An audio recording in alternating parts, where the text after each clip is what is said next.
Hello, hi everyone. So this is about health, nutrition, and branding in edible oils. He's adding one more topic, which is value addition. So let us start with health, which is one of the most asked questions on edible oils. A lot of people have myths about health on edible oils. We used to say eating too much of oil is bad for health. Advertising says that if you eat health, your cholesterol will come down.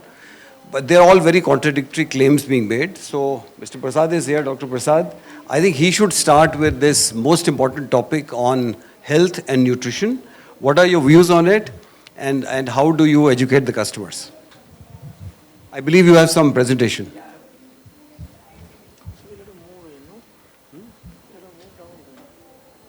Yeah, do you need us to move? Yeah. Yeah.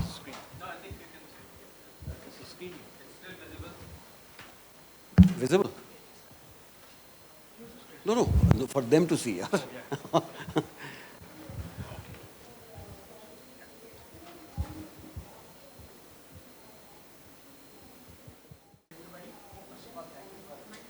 Mike.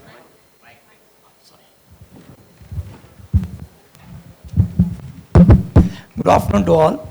First of all, thank you for inviting me to this panel.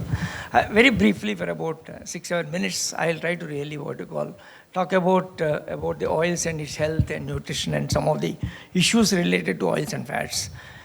See, basically, all of us, we know that oils and fats are very, very, important for us. Either it gives energy, it provides calories, and it provides a lot of taste to the food, nutrition, and they are very good, assist in absorption of vitamins like A, D, E, and K.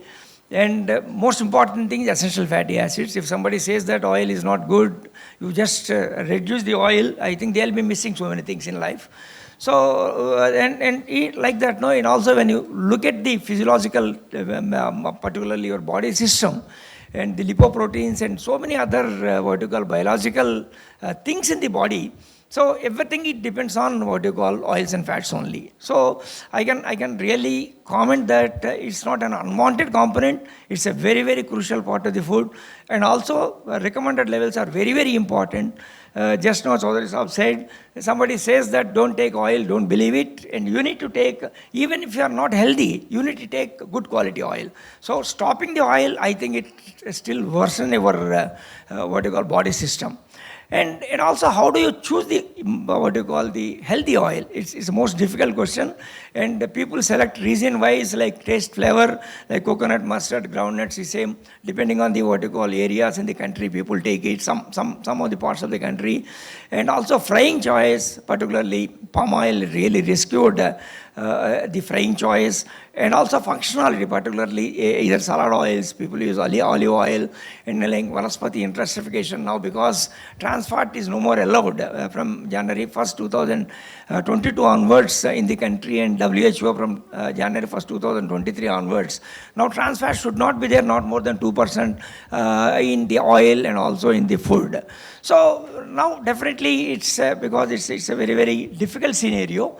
So, and some people price choice, whatever the lowest price, people, they take it. So, and when somebody asks that which oil is good, I think every oil, it has its own importance. We can't really say one oil is hero, one oil is villain. See, if particularly a country like India, and because we are depending 70% on imports, we can't say that use only this oil. So we need to have that sort of balance. And when you really go for balanced fatty acid composition, all of us, first important thing is balanced fatty acid composition, and second thing is you should contain some nutraceutical. These two are very important when you say that some oil is good, some oil is bad. So particularly very few oils contain omega-3 fatty acid, and omega-3 fatty acid is very, very important, except mustard, soybean, when canola and rapeseed, no other oil contains omega-3. So naturally, if somebody is not consuming these oils, we need to really supplement omega-3, because omega-3 is such an important fatty acid. If you don't take it, several biological processes in the body, they may really stop. So, and similarly, and long chain fatty acids, which is still our country neglected, like EPA, DHA from fish oil, and like arachidonic acid now it's picking up. These things also, something like 250 to 300 milligrams, all of us we must take for the health of the body. See, look at very quickly, when you really look at the fatty acid composition of all these oils, we can divide all the oils into saturated rich, monounsaturated fatty acid rich, and MUFA and PUFA rich, and PUFA rich. See, when you look at the saturated fatty acids, most example, very, very important example is coconut oil. Coconut oil contains 92% of saturated fatty acid. It contains only 8% of what you call MUFA and PUFA. And nowadays we are seeing several viral what you call videos. If you take coconut oil every day, some 80 to 90 grams for few days or few months, and all your diseases may may disappear. I don't know, somebody has to really worry that they may disappear. So it's very, very important, because if you don't take polyunsaturated fatty acids and monounsaturated fatty acid, it's very, very difficult to survive. Maybe somebody may argue that in Kerala, people are taking only coconut oil, but we are forgetting that they eat a lot of fish. It contains a lot of polyunsaturated fatty acid. And also some of their food habits may really supplement some of the things. See, say typical vegetarian, if somebody start taking coconut oil, it's not really good. Coconut oil, I'm not saying coconut oil is not a good oil. It's a good oil, but we have to use for what purpose we are supposed to use, we have to use it. And similarly, palm oil contains around 45% of palmitic acid, and again equal quantities of again oleic acid. So again, a lot of viral videos are there, palm oil like a real toxic oil, and that also I think we should not really believe. And olive oil, which contains something like around 70% of monounsaturated fatty acid. It's really good for olive oil, maybe it's good for frying purpose. If somebody starts using every day, so it does not contain polyunsaturated fatty acids, they contain very little, around 10 to 11%.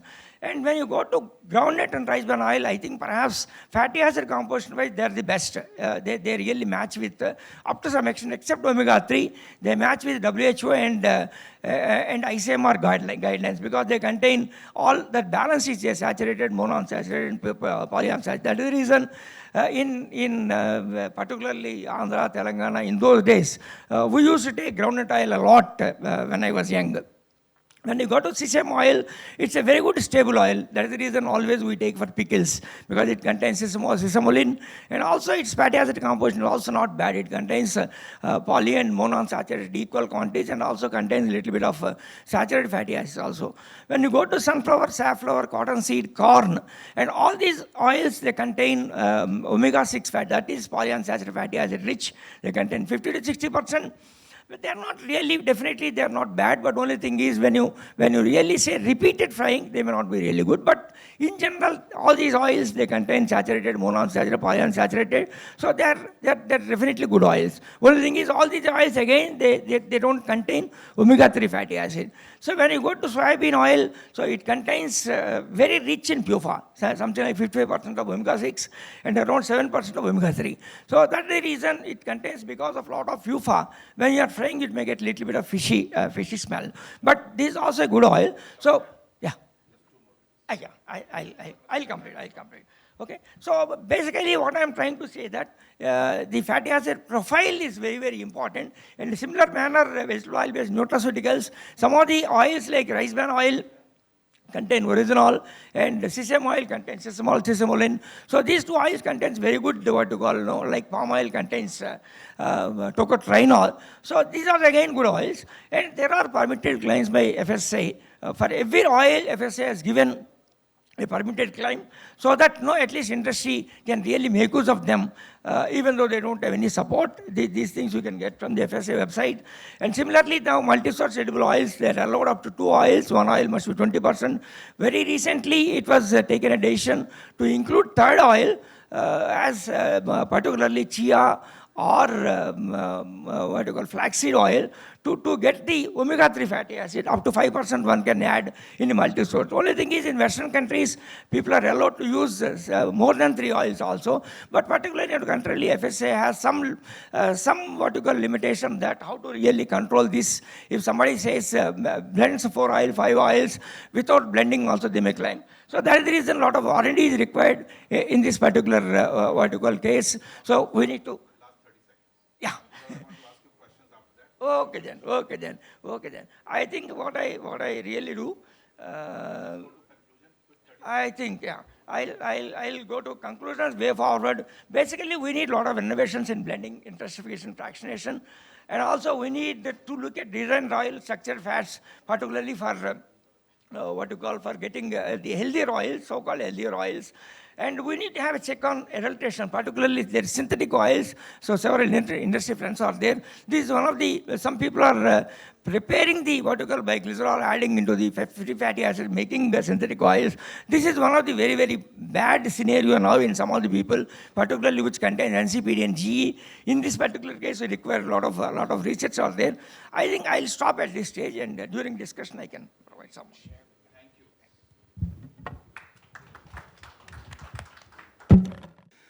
What I'll do is, I'm sorry I just got a little late, and I'll take maybe just a minute to kind of lay the context for the session, and then we can get started.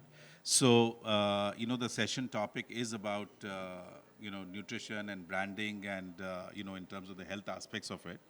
And broadly, broadly around, in terms of, and then there's a lot of change which is happening. We've got an outstanding panel.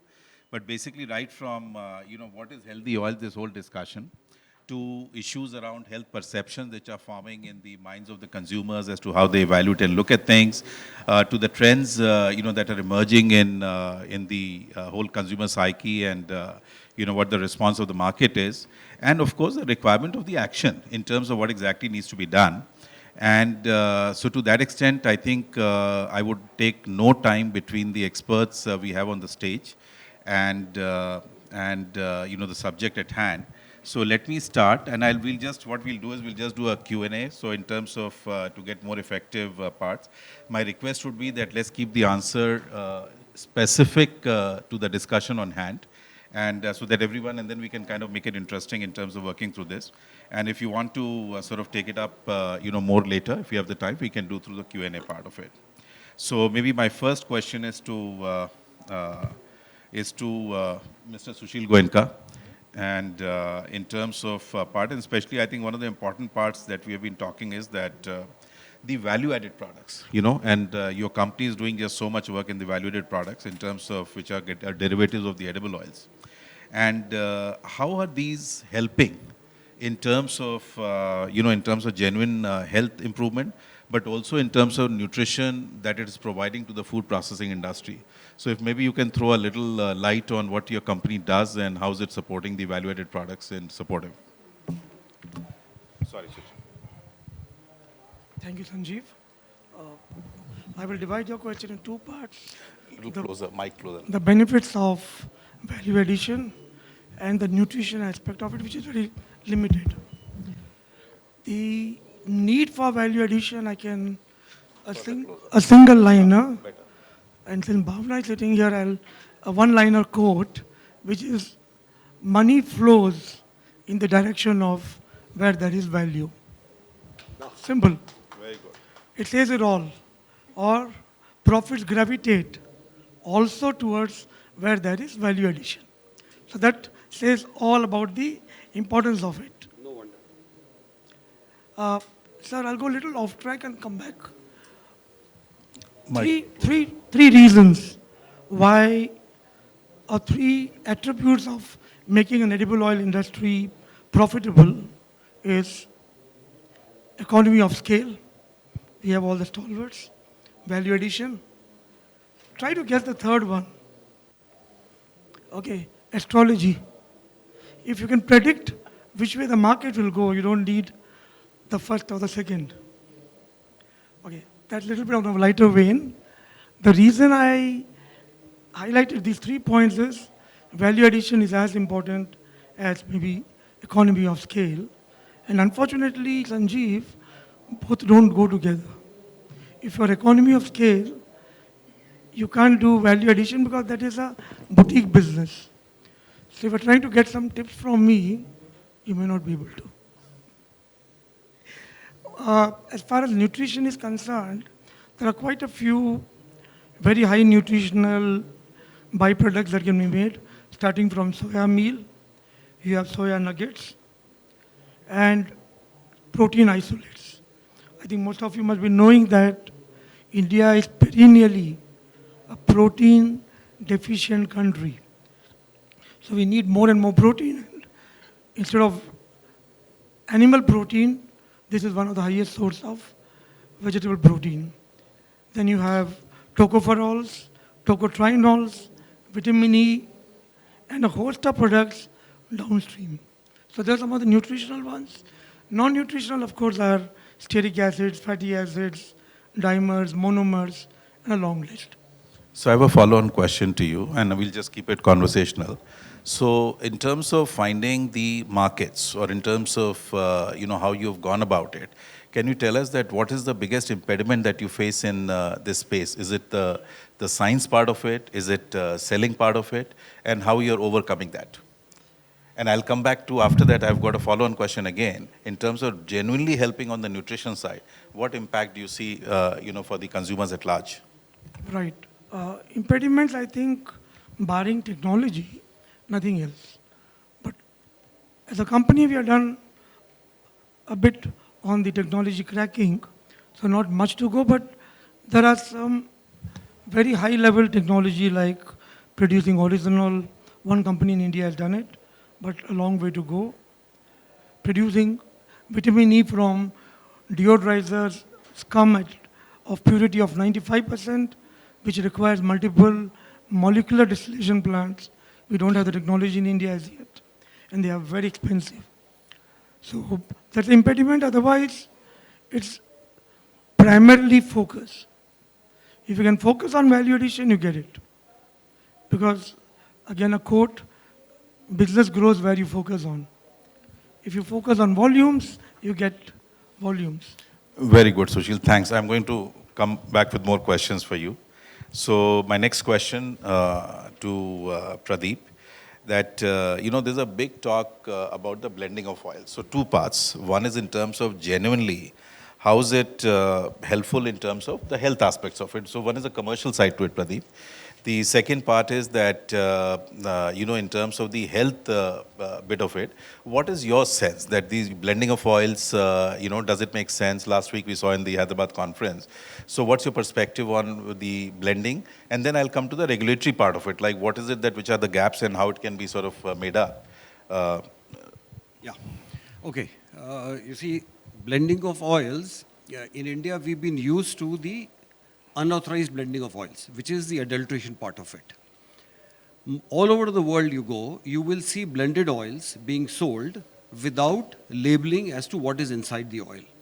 So blending is done for two reasons. Either it is for price or it is for making the oil a more premium oil or healthier oil. So I feel that blending for health reasons or making the oil more nutritious or more healthy is the only way to go forward. And you have to declare on the label. Saffola oil is one example where they've done blending of oil and made the oil, they have a claim that it is the healthiest oil. WHO recommends that there is a certain ratio of saturated fats, MOFA and PUFA. You can achieve that only by blending. Rice bran oil is the closest oil to the WHO standards, but if you want a real oil which is equal proportion, then only blending can give you that answer. So I personally feel that blended oils on health grounds would be the best way forward. I wish the regulation comes where you're not supposed to declare the blend so that it becomes a proprietary blend of yours, and let's say Saffola stands for something or Freedom stands for something which nobody else knows, and you claim that to be the healthiest oil. So that would be the way forward according to me. So Pradeep, just as a follow-on to that, but how do consumers react to it? What's your sense about it? So for example, you go to, the other day I was hearing that rice bran sort of less processed, I don't know the exact technical term, is going off as mustard oil. So what is your sense about because this session is also about brands and innovation and changes that we do. How are consumers reacting to blended oils, and what is your perspective on that? Do they notice this at all? Or if at all you guys are doing it, how you're addressing that? Well, like I mentioned to you, consumers are going by advertising and they're going by claims, right? I don't think 99% of the consumers would know what they are buying.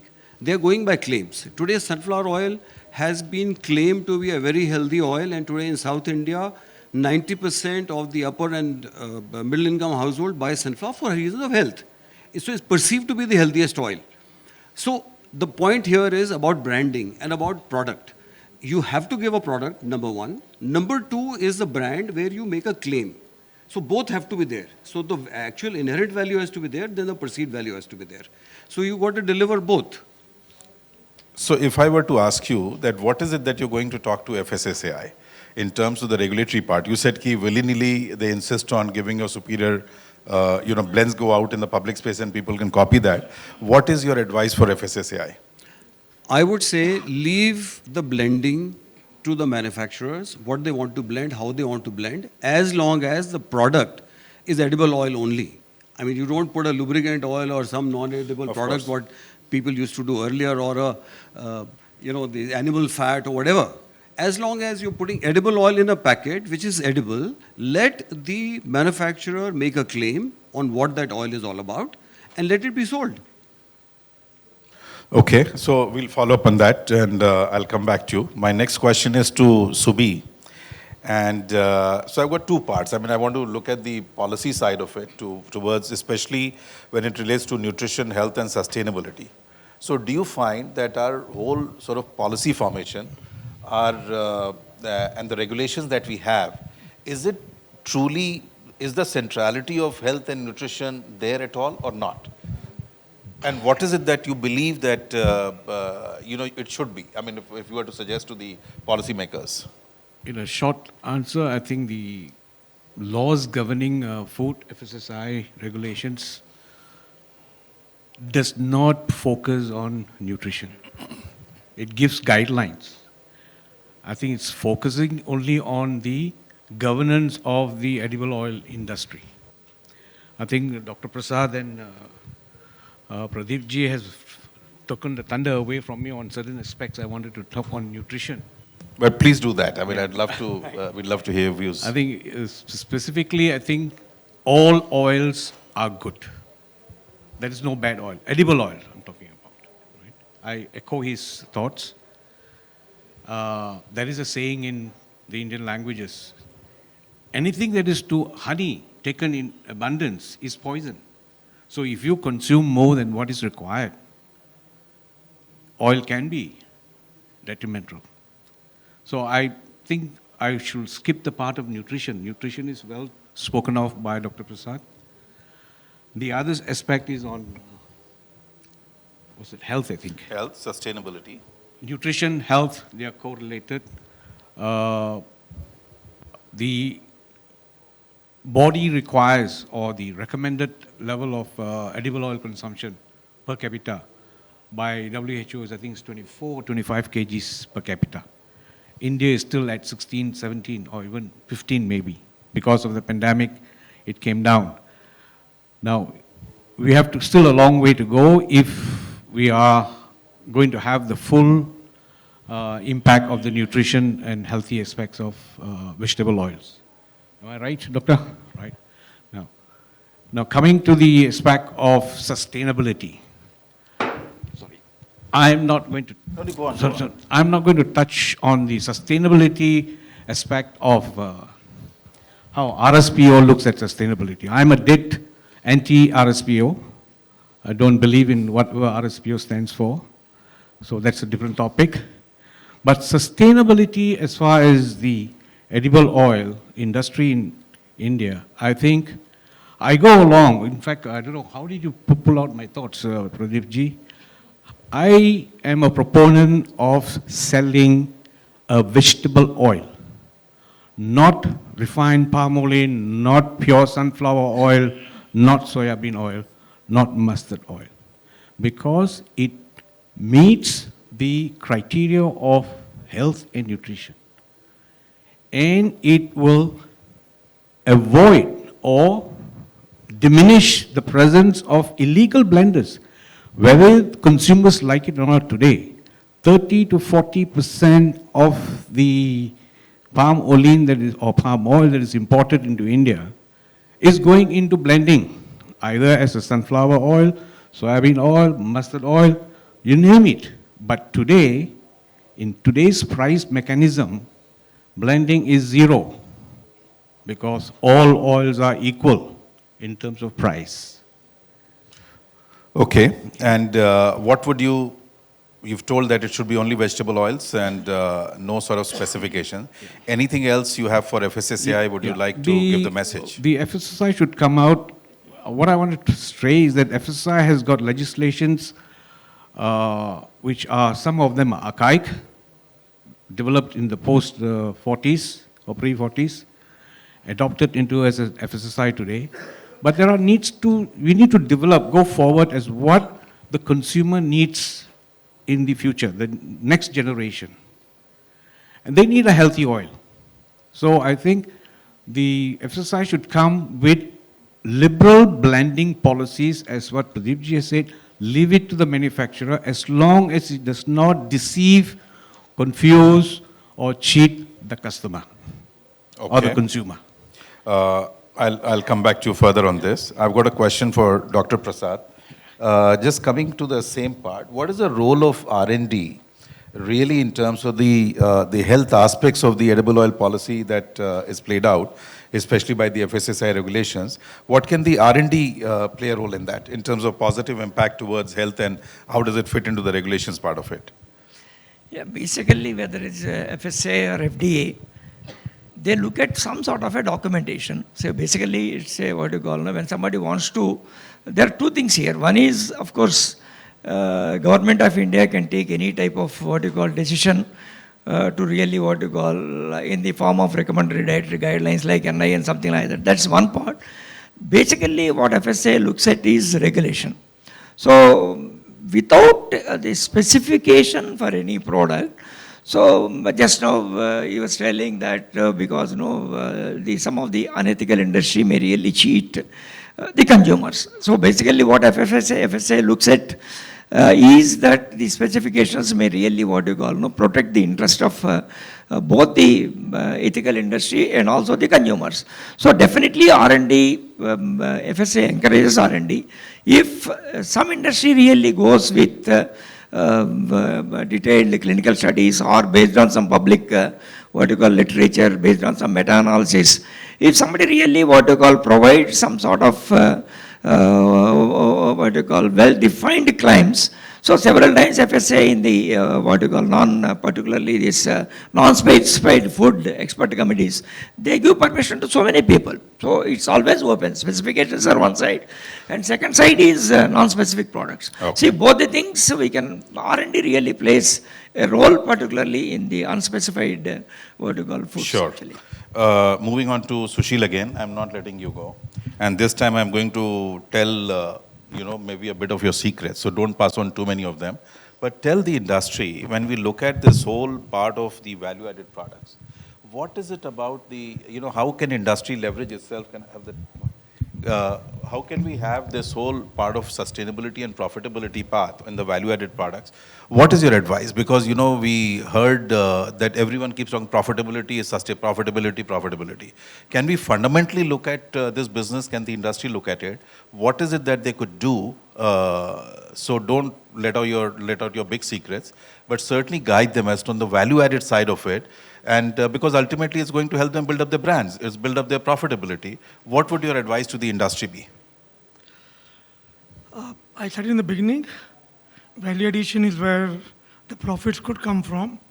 And I also mentioned that it could be economy of scales, it could be value addition, or taking your positions the right way.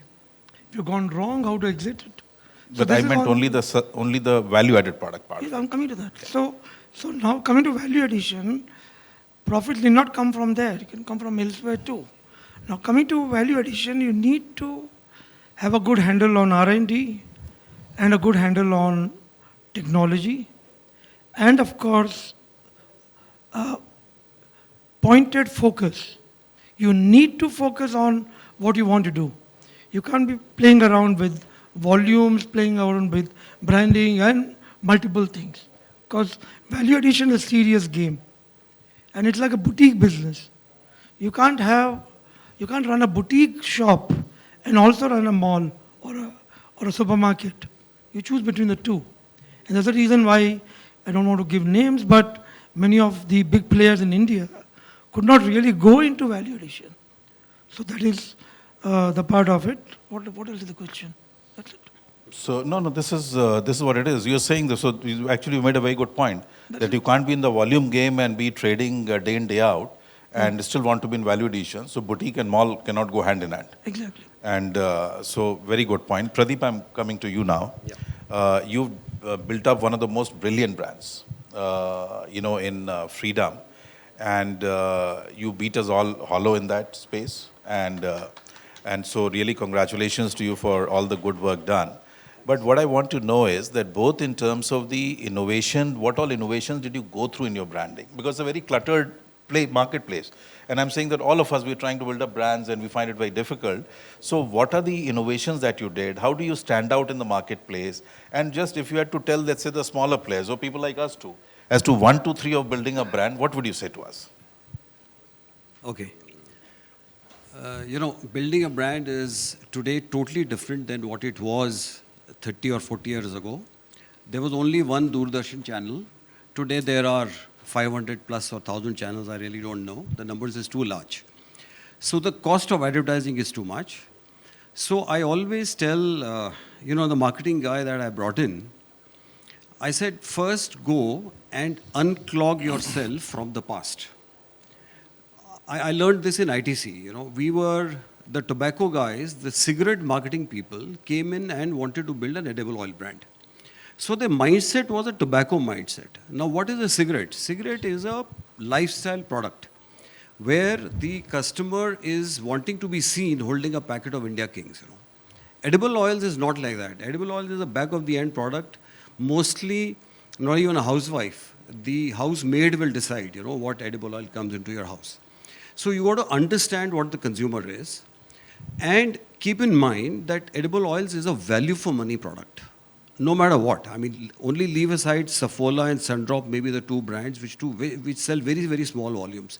It's a value for money product. So you got to realize the amount of premium you can charge from a customer, no matter how big your brand becomes. So you got to make money out of a small premium you charge from a customer. You have to make money out of economies of scale and cost efficiencies. This is the second part. And more power is shifting to the retailer. What is in the West, in a big way, it is happening in India. E-commerce, these big retail outlets, the power is shifting there. So you need to make sure that you have a push and a pull working together as a strategy. Lastly, the last point is that edible oils, today we are able to, most of us are able to make international quality edible oil, because everybody's got a decement plant or alpha level plant. It's an imported oil. So by and large, the quality is similar. How do you differentiate your product from the others? The only way you can differentiate is by packaging. So how innovative and best kind of packaging you can put and to make a difference in the marketplace in terms of your perceived value. So it is a perceived value which you are going to create. Product is the same. Sunflower oil today, what I'm giving or what you give, anybody else gives is the same. So this is all about branding. And the more you start selling, the more you get the power. You can spend more money and you can sort of attract more. It's a chicken and egg story. Absolutely. So, and a great answer. And now I'm going to go to Mr. Subi. And short answer, but basically what I wanted was to check with you that we keep on saying FSSAI, government and others. But if I were to say that, what is it that the industry can do? What is it that, how should industry as a critical stakeholder in the health part of this, because this discussion is entirely around that. What is the role of the industry? How can industry together get to sort of move forward on this? And what would you suggest? That is a tall order. Maybe it is for the IVPA president to answer. Anyway, we have exchanged some thoughts on this before, but I think engagement. FSSI has to engage industry in a positive manner, not with the intention of governance. I want you to do this, I want you to do this, I want you to do this. No. I want the FSSI to listen to the industry. And what we are proposing, or what my thoughts were, I think what my thoughts were of Pradeep ji is also the same. I think even Sushil will share that with me. What we want to give to the consumer is a product that is healthy and nutritious for the value of money. I'll give you an empirical example, real, true story. A customer complained about pure sunflower oil packet saying, it's no good. I'm using this brand, it is much better. When we went into the market, explained it to him, hey, this is a blended oil, this is a pure oil. No, no, no, this is still good. So taste-wise, consumers are already habituating themselves to consume and enjoy the blended oil, and they're doing the right thing. But the manufacturer of that product is doing the wrong thing because of FSSI regulation. So I want FSSI to think positively and release this pressure so that consumers will not be shortchanged. And industry can perform on a level playing field without the interference of this unorganized sector. Perfect. Thank you. So I want to finish this discussion sharp at 4, which is the allotted time. Now, 1 minute only and no more than 1 minute. So if I were to ask, maybe with you, Dr. Prasad, to give a 1 minute message around health, nutrition, I will not ask you the branding part of it. What message do you have for the key stakeholders of the edible oil industry? The industry, if you had to, maybe let's focus on the industry. I didn't want to go to the farmers or other side. What would you have an advice? 1 minute. Yeah, basically it's right education to what you call to the consumers. It's very, very important. And there are several what you call viral videos around us. And based on that, some people, they are really spoiling their health. So I think this is the one of the thing. I think industry associations and R&D and even FSI, I think, I don't know how many of you know, FSI has put frequently asked questions about these viral, not really viral videos, this type of things. I think what I try to advise is particularly industry friends. So we need to really educate the consumers that they should not really believe some of the viral videos and spoil the health. At the second time, I think we need to really educate the people also about the importance of the oils, and also people should not, even some of the doctors also, without knowing anything, reduce oil whenever somebody gets heart attack, whenever somebody gets diabetes, you don't consume oil. I think this type of things, I think particularly associations have to take initiative, organize some brainstormings and come out with some sort of suggestions. Very good, thanks. Mr. Subi. 1 minute. Yeah, I will echo what Dr. Prasad said. Education, consumers should be made aware what is available in the market. Don't listen to unsolicited or unsupported messages. Okay, and government, FSSI, industry to work together. Excellent, Pradeep. No, I'll talk about the branding opportunities. And I want to talk one thing. I would request that if you can do that. Yeah. What responsibility the brands have to promote health and nutrition, and genuinely, not just a claim. Actually, I'll put it the other way around. It's only brands which can promote health.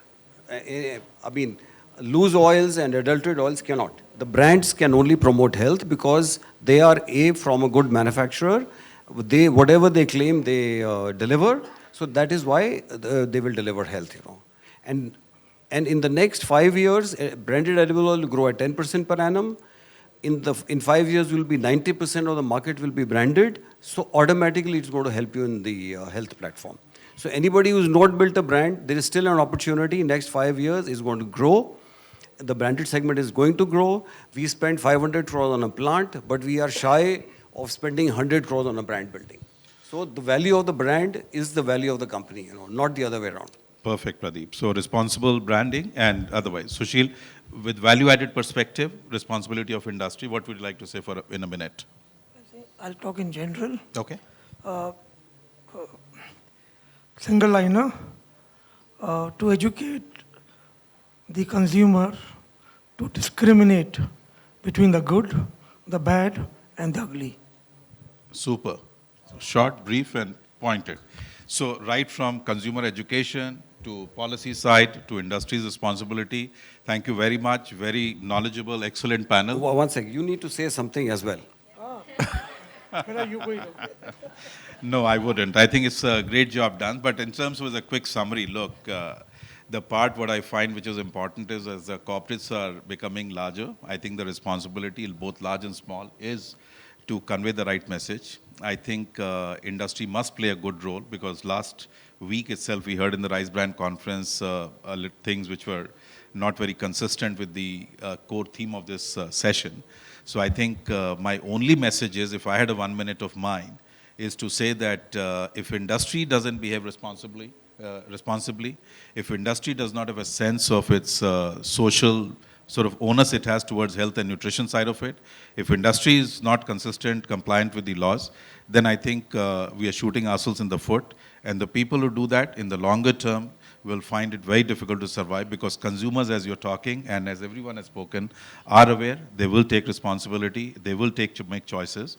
And otherwise there will be two Indias which is working, which is one India which is more towards the health side, the other which has no choice. But responsibility is there. Government can keep forming regulations, but I think our job is to make sure that we genuinely give good products through branding, build up a narrative, make sure that good, healthy options are being provided. Thank you.